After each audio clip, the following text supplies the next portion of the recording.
We have the officer's body-worn camera. We have statements from some witnesses. We have a preliminary report from the medical examiner. According to the charging documents, police were responding to a call of Floyd using a counterfeit $20 bill. During the attempt to put a handcuffed Floyd into the police car, the defendant pulled Mr. Floyd out of the passenger side of the squad car, held him with a knee to the neck. Long before we were all born, we inherited a situation. We all grow up with some prejudices. Could be gender, could be racial, could be economic. We should have been the leaders of racial reconciliation in our country. But in order to do that, we've got to own some stuff. There's so much trouble in this world today that it seems we're all struggling for words to say, cause everything's being taken in a hurtful way, and it's distorting all the pictures that our words portray.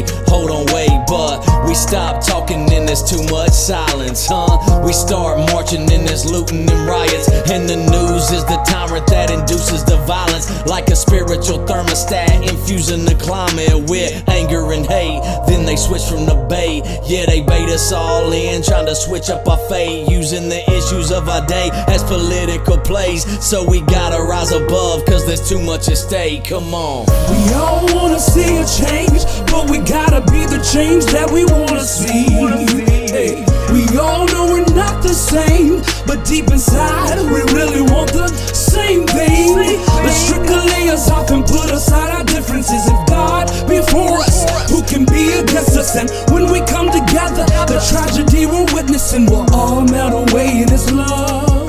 We see that some are called privileged and some are called victimized, but neither one are godly, so let's not even pick a side. And listen up, I ain't even trying to minimize, but it's not our fault that we were all born into lies. Come on guys, there ain't no need to get rowdy. God's leveling the mountains and He's filling in the valleys. He's humbling the proud and exalting the humble, and yeah, He's shaking everything that's not of Him until it crumbles. So I guess He's trying hard to let us all know white privilege and black victimization's gotta go, whoa. And when it does, we'll be found inside His love. So let's all play our part right now and rise above. Come on. We all wanna see a change, but we gotta be the change that we wanna see.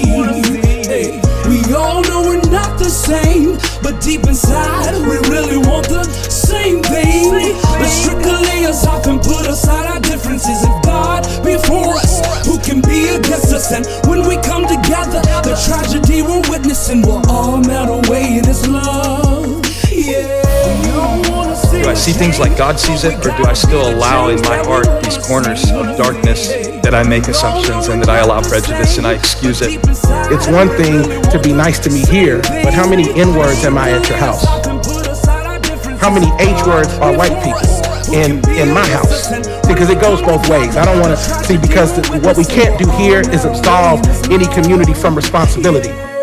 Educate yourself, preach it to your own pulpit, and then especially if you're a guy that has the ears of younger pastors, teach them this is now one of the most important issues that we've got to teach our culture. Let's not put this off to the next generation, because the opportunity, this cultural divide, has really opened up the door for the church. Why are we waiting for an opportunity that He's placed at our feet?